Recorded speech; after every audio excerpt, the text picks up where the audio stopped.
So, GX first gig was kind of a lob being thrown by Eddie. So kind of, all right, bet, and you guys rocked it. Yeah, we definitely rocked, but I could say one thing. We always been like a progressive movement that sometimes we could come across as too ahead of our time.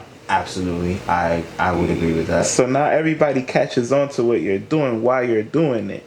That's kind of like not the downside of being a futurist, but more the upside. It's something to learn from there.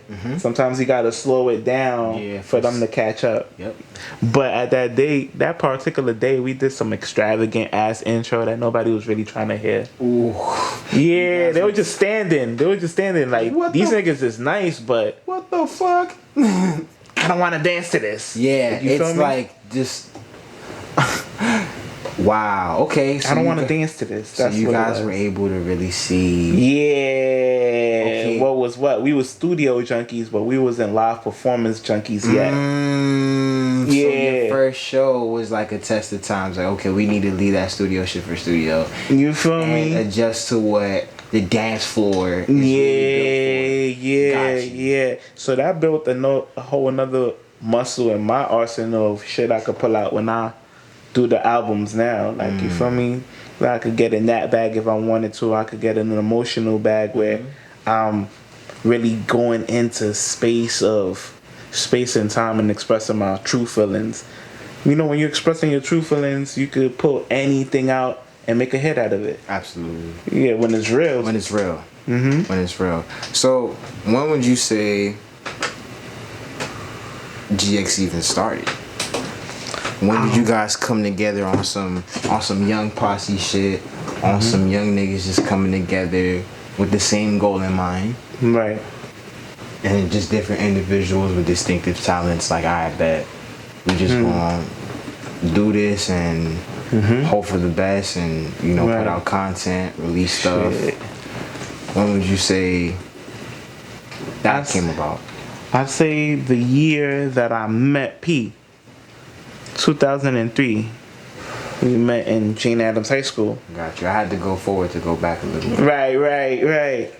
And he just showed me a whole nother side of what we could do musically. So P was one of those people that just made us believe that we could do anything. Wow. Yeah. We could do anything we put our mind to. So I would say 2003 is when GX in total was all P's idea. Right. He came up as the original founder. So Kev is in that mix. And I'm not even like, how can I say? I'm one of the first members. I was already in the friendship, but I wasn't really in Young Angels. That was the pre-band before GX. Right. So they was already developing their talents there. I wasn't a part of that. I was still always G&G, and occasionally I'll help Cultural Legends. Got you. But that was my main two bands. But when GX came about, I told P, I want to be down with that. Like, put me in that mix. And I would just naturally be there because we would go to Kev's house to play hooky. From Jane Addams, we would cut school, play hooky in Kev crib. He had the hooky crib. You know how you know? Yeah, you gotta know a hooky crib. Just the spot. The spot. So he had that, and it just happens that he had the instruments, and we just started jamming. And we would have those private jams, like, oh shit, I'm getting a life lesson in front of me, like. Right. Wow. So I would see Kev and P jam, and I'm like, yo, I'm even a little nervous to get on the keyboard myself, because they so nice. Knowing that you dope too. Right. Knowing, but I was still stuck in low self-esteem. Still in this. Yeah, I was still in that bubble of, I know I could do it, but this is a new circle for me, so I was a little nervous. So it was a little bit intimidating. Yeah, but when I did my thing, and we was just a production team at first. We wasn't even supposed to ever play live.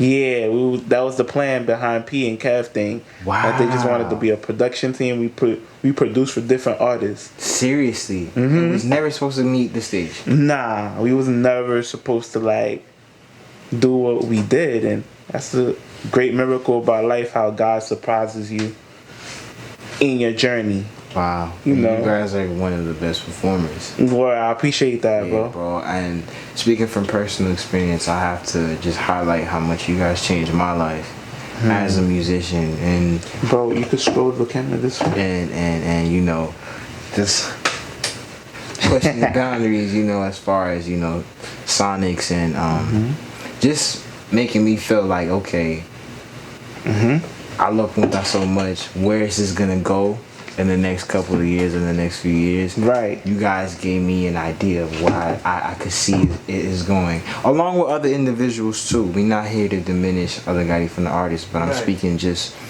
from personal experience of what GX did to me and for me as a musician. Because I always tell you, bro, like, I was in church, so I would practice your guys' lives and your records all the time before bed. Wow. So I would take these bass lines and then play them in church. Kind of like, you know, on some Ray Charles stuff. Doing something I'm not really supposed to do. Right. It had the crowd in church reacting like how they would back home and forgetting that they were in church. Wow. Sometimes.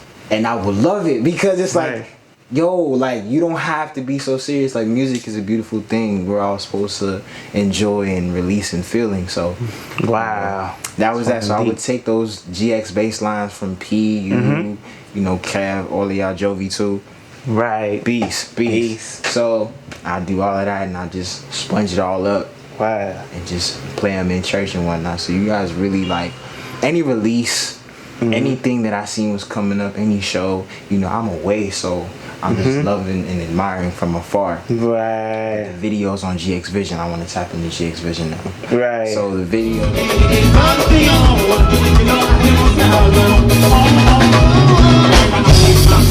Oh,